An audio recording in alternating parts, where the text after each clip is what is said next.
Hola, hola. Hoy en Biología para Todos aprenderemos el fascinante mundo de las plantas. ¿Qué es esto? En efecto, es una planta, un organismo eucariota pluricelular, constituido por células vegetales. Además, tiene nutrición autótrofa, característica que comparte con algas y algunas bacterias. Recuerda que las células eucariotas vegetales son estas, las que tienen orgánulos en su interior, como el núcleo, las mitocondrias o el aparato de Golgi. Pero además, tienen pared celular de celulosa y cloroplastos, que dibujamos verdes por un pigmento de su interior llamado clorofila. Acabo de decir que las plantas tienen nutrición autótrofa, pero ¿qué es la nutrición autótrofa? Pues es el proceso en el que los seres vivos toman materia inorgánica y energía del medio que les rodea y la transforman en materia orgánica, gracias a la fotosíntesis. También había dicho que las plantas son organismos pluricelulares. Recuerda que estos organismos están formados por varias células y que habitualmente estas células se organizan en tejidos con diferentes funciones.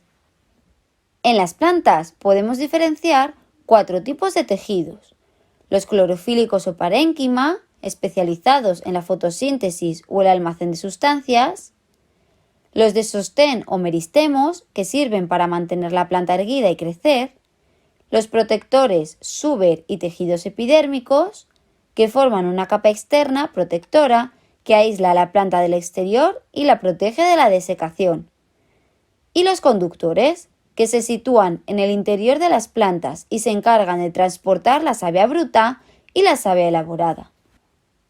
Además, algunas plantas, las superiores, tanto pteridofitas como espermatofitas, tienen tejidos que se organizan en órganos.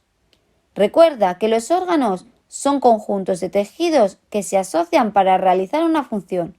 Por ejemplo, en animales, el corazón o los pulmones son órganos. Los órganos de las espermatofitas son la raíz, un órgano encargado de la fijación de la planta al suelo, de absorber agua y sales minerales; el tallo, órgano encargado de conducir la savia bruta y la savia elaborada por toda la planta, además de mantenerla erguida; las hojas, que son órganos generalmente verdes en los que se realiza la fotosíntesis y el intercambio gaseoso; las flores, órganos de diversos colores que forman gametos y permiten la reproducción sexual; y la semilla, un órgano que contiene el embrión tras la fecundación. En ocasiones poseen una estructura que lo envuelve, protege y ayuda a su dispersión, el fruto. El otro grupo de plantas superiores que hemos dicho que tenían órganos son las pteridofitas, o también llamados helechos.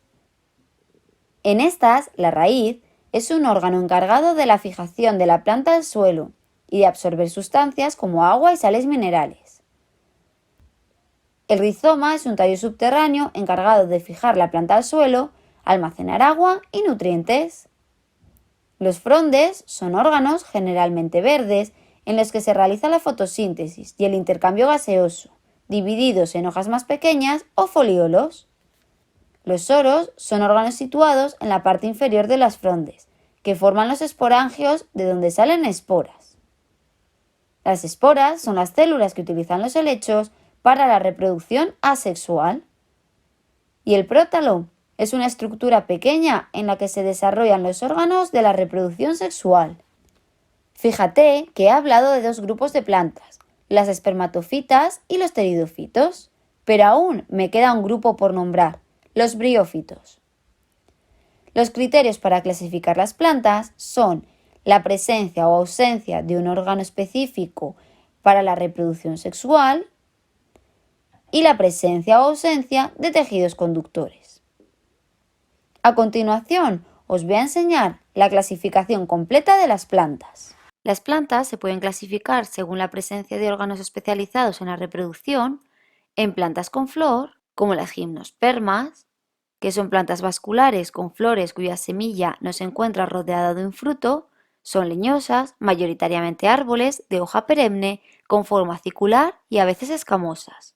Sus flores son unisexuales y se agrupan en inflorescencias. Suelen tener polinización anemófila y existen varios grupos: los gingos, las cías o cicas y las coníferas. También con flor tenemos a las angiospermas. Estas son plantas vasculares con flores cuyas semillas se encuentran rodeadas de un fruto, que es una estructura que protege las semillas y ayuda a su dispersión.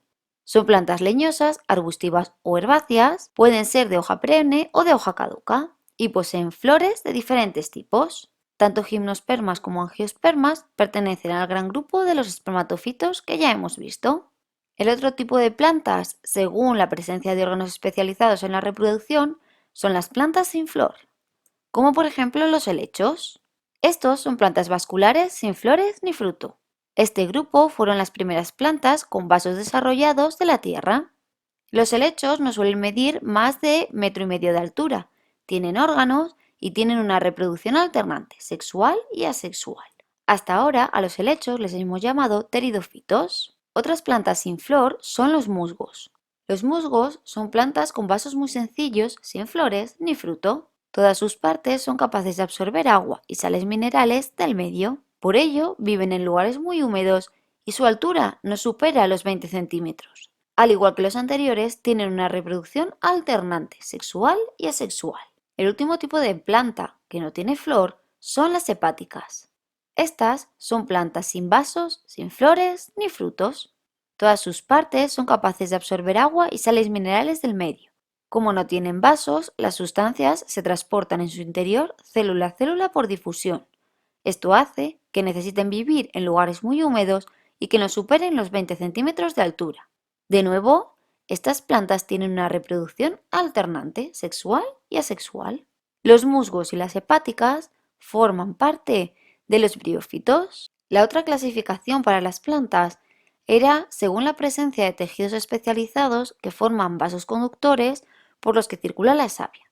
En este caso, espermatofitos y pteridofitos tienen esos vasos conductores y forman el gran grupo de convasos. Por el contrario, los briófitos no tienen vasos conductores y van a formar parte del grupo de sin vasos. Vamos a comenzar viendo los órganos de las plantas espermatofitas. Antes ya os dije que estos órganos eran raíz, tallo, hojas, flores y semillas. Ahora vamos a ver más en profundidad las características de cada órgano. La raíz es un órgano que crece generalmente en el interior del suelo, en dirección opuesta al tallo. Es blanquecina por no poseer clorofila. Es un órgano encargado de la fijación de la planta al suelo. También se encarga de absorber agua y sales minerales, así como de almacenar algunas sustancias. La raíz tiene una estructura ramificada, con una raíz principal y ramificaciones llamadas raíces secundarias. Toda la raíz tiene pelos absorbentes muy finos. En su extremo encontramos la zona de crecimiento y protegiendo esta zona está la cofia. Por último, el cuello de la raíz es la zona intermedia entre la raíz y el tallo. Los tipos de raíces según su estructura son raíz fasciculada, que no posee eje o raíz principal, la napiforme, que tiene la raíz principal muy desarrollada y en ocasiones engrosada, las raíces tuberosas, que son raíces que presentan órganos de almacenamiento, las raíces axonomorfas, que poseen una raíz principal y las raíces secundarias con un crecimiento en profundidad todas ellas, y las raíces ramificadas, con una estructura similar a la de la copa de un árbol, es decir, con muchas raíces secundarias laterales. El tallo es un órgano aéreo de la planta que crece en dirección opuesta a la raíz. Es el órgano encargado de conducir la savia bruta dentro del xilema y la savia elaborada por el interior del floema. Además, mantiene erguida la planta y sostiene las hojas. Este órgano tiene una estructura ramificada. En el tallo encontramos los nudos o zonas de unión entre tallo y rama y los entrenudos, que son las zonas de unión entre dos nudos. En los nudos, además, encontramos las yemas axilares, que se encargan del crecimiento de las hojas, de las flores y las ramas. Y en el extremo del tallo y las ramas, las yemas terminales, que se encargan del crecimiento de la planta en longitud. Los tipos de tallos van a depender del medio en el que estén, de su consistencia y de su duración. Según el medio en el que vivan, pueden ser aéreo, si está en contacto con el aire, subterráneo, si crece bajo tierra, o acuático, si crece bajo agua. Si tenemos en cuenta su consistencia, se diferencian los herbáceos, que son verdes, blandos y hacen la fotosíntesis, o los leñosos, si son marrones, duros, no hacen la fotosíntesis y forman madera. También pueden ser, según su porte, rastreros, si el tallo no se despega del suelo, trepador, si el tallo asciende por la pared u otros árboles, o suculentos, cuando se engrosa para almacenar sustancias. Por último, según su duración, diferenciamos los tallos anuales, que se desarrollan durante una estación y luego desaparecen, o los perennes, que se van a mantener a lo largo del tiempo. El siguiente órgano es la hoja. Este es un órgano aéreo, generalmente verde por la clorofila, que crece a partir de tallos y ramas. Es el órgano encargado de realizar la fotosíntesis, el intercambio de gases y la transpiración. La hoja tiene generalmente una estructura laminar. El peciolo es la parte fina y cilíndrica que une la hoja a la rama. El limbo es la parte ancha y plana, generalmente verde, de la hoja. El limbo posee dos caras, el haz, que tiene una capa impermeable, y el embés, donde encontramos los estomas. Estos son unas estructuras que funcionan como puertas. Se abren y se cierran para permitir el intercambio gaseoso.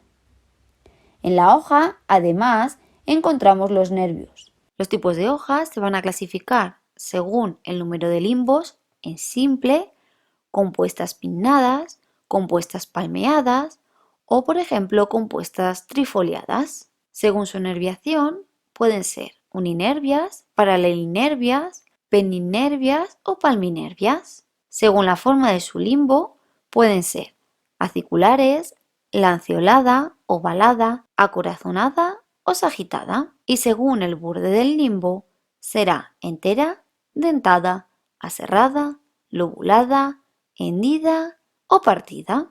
Las espermatofitas se pueden diferenciar en dos grandes grupos dependiendo del tipo de flor.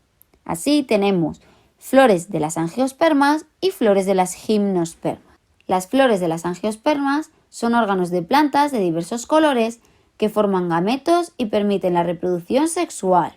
La flor está formada por hojas modificadas. Encontramos el péndulo, que une la flor al tallo, el cáliz, que es un conjunto de hojas verdes, los sépalos, que protegen a la parte interna de la flor, la corola, que está formada por un conjunto de hojas coloreadas, los pétalos, los estambres, que son los órganos sexuales masculinos de la flor. Estos están formados por un filamento y una antera. En la antera se encuentran los sacos polínicos, donde se producen los gametos masculinos, que son los granos de polen. La última parte de la flor es el carpelo, que es el órgano sexual femenino. Se divide en tres partes: estigma, situado en la parte superior, estilo, alargado, y ovario, donde se forman los gametos femeninos u óvulos. Los tipos de flores van a depender mucho según su estructura, el color. Si tenemos en cuenta el color de la flor, la variedad de flores en angiospermas es amplísima. Pero según su estructura se pueden diferenciar, como flores completas si poseen todas las partes, o flores incompletas, desnuda si no poseen ni cáliz ni corola, apétala si no poseen corola y asépala si no poseen cáliz. También pueden ser hermafroditas si poseen tanto estambres como carpelo, masculinas si solo poseen estambres y femenina si solo posee el carpelo. Las flores en gimnospermas también son órganos que forman gametos y permiten la reproducción sexual. Pero en este caso, las flores se van a organizar en inflorescencias formando un cono. Este tipo de flor está formado por hojas modificadas, pero no posee ni cáliz ni corola. Los conos femeninos corresponden a las piñas. Están formadas por un eje central en el que se disponen en espiral numerosas escamas. Cada escama lleva 2 óvulos. Los conos masculinos son pequeños y forman grupos. Las escamas hacen la función de estambre en los que hay millones de granos de polen. El último órgano que vamos a ver es la semilla, que de nuevo es diferente en gimnospermas y angiospermas. Mira la imagen. En ella puedes observar las partes de la semilla. El cotiledón, de color verde, es un almacén de nutrientes. El embrión es esa pequeña parte amarilla. De la radícula crecerá la raíz y de la plúmula el tallo, las hojas y las futuras flores. Las semillas en gimnospermas son por lo general piñones. Tras la fecundación dentro de la inflorescencia femenina, se desarrolla el embrión en el interior de la semilla, que como ya he dicho llamamos piñón. Lo normal es que el piñón se quede en el interior de la piña, que está cerrada, hasta que se completa su desarrollo. Entonces la piña se abre y el piñón cae. La semilla en angiospermas también es el órgano que contiene el embrión tras la fecundación. En este caso, posee una estructura que lo va a envolver, proteger y ayudar a su dispersión, el fruto. Este fruto puede tener colores y olores para atraer a los animales, o estructuras que faciliten la dispersión por el viento o por el agua. Tras la fecundación, la flor va a perder el cáliz y la corola. El resto de partes de la flor se transforman en el fruto. Los tipos de semilla que podemos encontrar en angiospermas van a depender de la textura del fruto. Así pueden ser frutos carnosos, como el tomate, la ciruela, la manzana, o frutos secos, como la avellana, la nuez. El siguiente grupo de plantas de las que vamos a ver los órganos son los pteridofitos o helechos. Estos son plantas vasculares sin flores ni fruto. Este grupo fueron las primeras plantas con vasos desarrollados en la tierra. Los helechos no suelen medir más de 1,5 metros de altura, tienen órganos y tienen una reproducción alternante, sexual y asexual. Los órganos que tienen los pteridofitos, como ya hemos dicho antes, son la raíz, el rizoma, las frondes, los soros con sus esporangios, las esporas y el prótalo. Como ya visteis en la clasificación, nos queda un grupo de plantas, los briofitos. Dentro de ellas encontramos a los musgos y a las hepáticas. Los musgos son plantas con vasos muy sencillos, sin flores ni frutos. Todas sus partes son capaces de absorber agua y sales minerales del medio. Viven en lugares muy húmedos, no superan los 20 centímetros de altura y tienen reproducción alternante, sexual y asexual. Las hepáticas son plantas sin vasos, sin flores y sin fruto. Todas sus partes son capaces de absorber agua del medio y sales minerales. Como no tienen vasos, estas sustancias que absorben se transportan por su interior de célula a célula gracias a los procesos de difusión. Debido a esto, tienen que vivir en lugares muy húmedos y no son capaces de superar los 20 centímetros de altura. Además, al igual que los anteriores, tiene reproducción alternante, sexual y asexual. Como ya he dicho, las hepáticas no tienen órganos, pero los musgos, a pesar de no tener verdaderos órganos, poseen algunas estructuras similares, que son el rizoide, que fija la planta al suelo, el cauloide, que es una estructura similar al tallo, y los filoides, que son unas estructuras similares a las hojas. Algo que tienen todos los tipos de plantas en común es su ciclo de vida. Todas ellas nacen, crecen, se reproducen normalmente todos los años y al final de su ciclo acaban muriendo. Desde luego, a lo largo de ese ciclo vital, muy similar al de cualquier organismo vivo, las plantas van a llevar a cabo las 3 funciones vitales: nutrición, relación y reproducción. Comenzaremos viendo la función vital de nutrición, en la que se obtiene la materia necesaria para que las plantas tengan energía para vivir, para poder desarrollarse y crecer. La fotosíntesis es el proceso en el cual, a partir de energía solar y materia inorgánica, las plantas forman materia orgánica. Este proceso comienza con la absorción del agua y las sales minerales por la raíz, formando la savia bruta. También es necesario que el dióxido de carbono entre en las hojas por los estomas.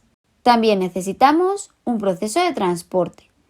En él, la savia bruta viaja hasta las hojas por dentro del xilema y al final de la fotosíntesis, la savia elaborada va a viajar por el floema hasta todas las partes de la planta. La fotosíntesis ocurre en las células del parénquima clorofílico En ella encontramos los cloroplastos llenos de clorofila. La luz da la energía que la clorofila de los cloroplastos necesita para transformar la materia inorgánica en materia orgánica y oxígeno. Por último, la planta debe deshacerse de ese oxígeno, así que lo eliminará como desecho por los estomas, en un intercambio gaseoso. La materia orgánica obtenida en la fotosíntesis sirve de alimento para las plantas, puesto que permite que crezcan, que renueven sus estructuras y que obtengan energía para otros procesos. También sirve de alimento para los organismos heterótrofos terrestres que van a comer esas plantas. La transpiración es un proceso importantísimo que ayuda a la planta a mover las sustancias por el interior del xilema y el floema. En este proceso, el agua que se absorbe por la raíz y llega a las hojas, pero no se utiliza, se va a eliminar por estas en forma de vapor de agua o microgotitas hacia el medio que le rodea. Además de la fotosíntesis y la transpiración, para nutrirse, las plantas tienen que respirar. Sí, habéis oído bien, las plantas respiran, pero no tienen pulmones, claro. Lo que hacen las plantas es respiración celular. En este proceso, las plantas utilizan la materia orgánica que crean en la fotosíntesis para obtener energía que puedan utilizar en otros procesos. Este proceso de respiración se realiza en las mitocondrias de las células de las plantas. Ten en cuenta que las plantas respiran por el día y por la noche, pero que por la noche, como no hay luz y no hacen la fotosíntesis, es cuando más se nota la respiración de las plantas. La siguiente función vital que veremos será la relación. En ella, las plantas obtienen información del entorno y dan respuesta. Pero, ¿cómo pueden dar respuesta las plantas? Pues bien, las plantas van a cambiar para responder al medio. Y estos cambios los llamaremos nastias y tropismos. Las nastias son cambios temporales en la forma de la planta. Cuando responden al sol, como los girasoles que se mueven, las llamamos fotonastias. Si la acción mecánica es más fuerte, como un golpe producido por un bicho al caer sobre una planta carnívora, será una sismonastia.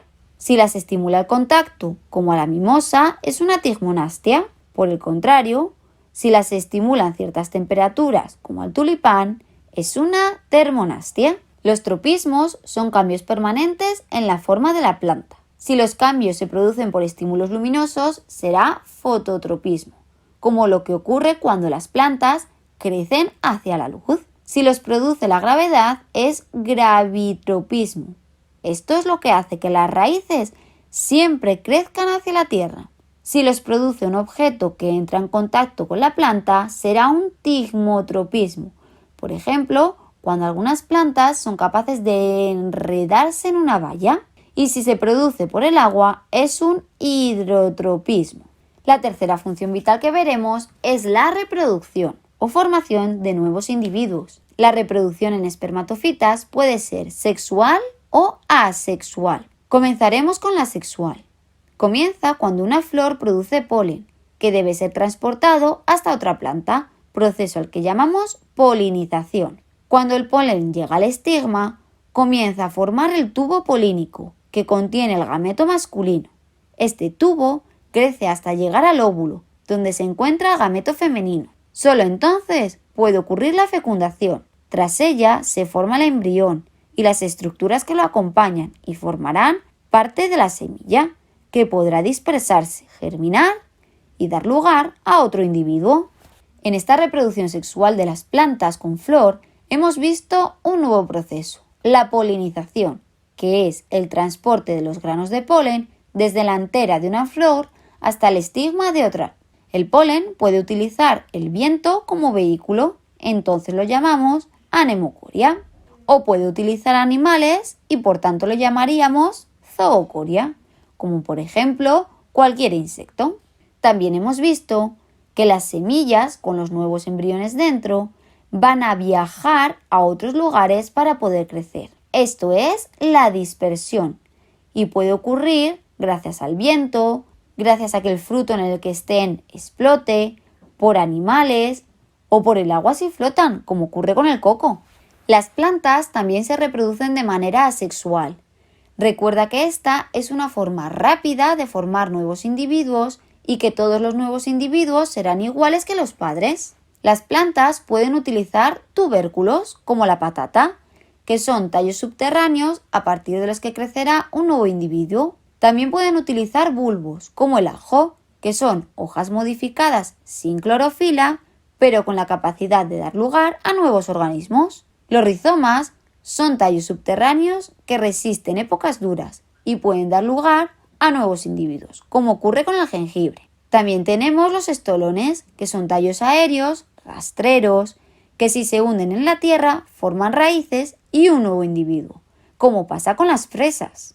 El último caso que veremos es el del esqueje, que es un fragmento del tallo que puede plantarse y que dará lugar a un nuevo individuo. Estoy segura de que esto lo has visto hacer a tu abuela o alguna persona mayor con sus geranios. Otro tipo de plantas son los pteridofitos o helechos. Estos tienen una reproducción doble, sexual y asexual, para poder desarrollar su ciclo vital por completo. La parte que llamamos helecho es el esporofito. En el envés de los frondes hay unas estructuras en forma de bola, llamadas soros, donde se encuentran los esporangios. De ahí salen las esporas por reproducción asexual. Cada espora puede dar lugar a un nuevo individuo pequeño, llamado prótalo, que es el gametofito. A pesar de ser esencial para la formación de los gametos y por tanto para la reproducción sexual, el prótalo es tan pequeño que suele pasar inadvertido para nosotros. Tras la fecundación que ocurre en el prótalo, comienza a crecer de nuevo el esporofito, o lo que nosotros llamamos helecho. En los briofitos, tanto en musgos como hepáticas, la reproducción también tiene dos fases, una sexual y otra asexual. En este caso, explicaré el ejemplo del musgo, que sería el gametofito. Recuerda que es el que produce los gametos, que tras la fecundación forman el esporofito. En este caso, es una pequeña estructura formada por un filamento y una cápsula que actúa de esporangio del que salen las esporas de la reproducción asexual, que al germinar darán lugar al gametofito o musgo. Está claro que las plantas son muy importantes para nosotros y para el mundo en el que vivimos, porque producen el oxígeno que respiramos, porque además absorben el dióxido de carbono del aire para elaborar su propia materia orgánica, porque son la base de la cadena alimentaria, ya que son los productores. También evitan la erosión del suelo gracias a sus raíces, que lo van a sujetar. Además, los árboles captan microgotas de agua que hay en zonas muy húmedas.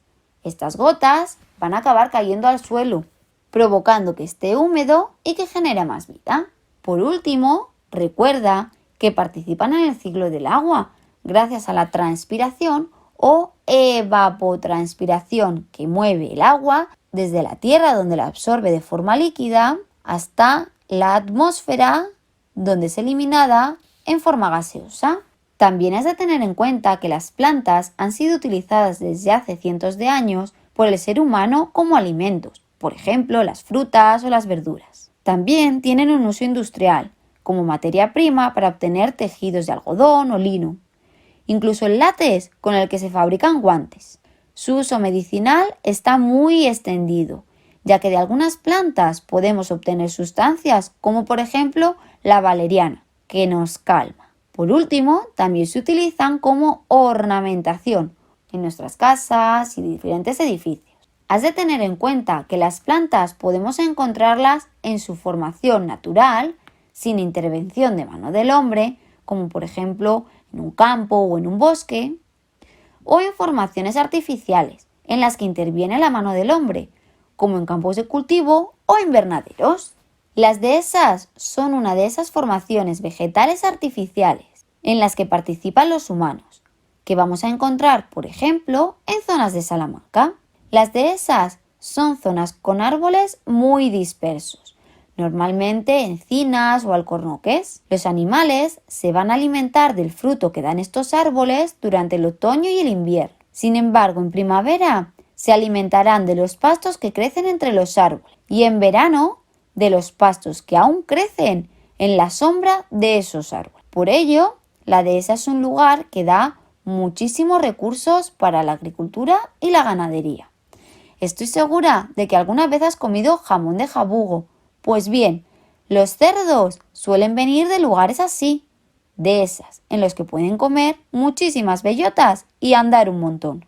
Ya te habrás dado cuenta de lo importante que son las plantas en nuestras vidas y en el medio que nos rodea. Pero además estoy segura de que habrás aprendido algún nuevo tipo de planta que no conocías, como las hepáticas. Si te ha gustado, suscríbete, dale a la campanita y nos vemos en la próxima.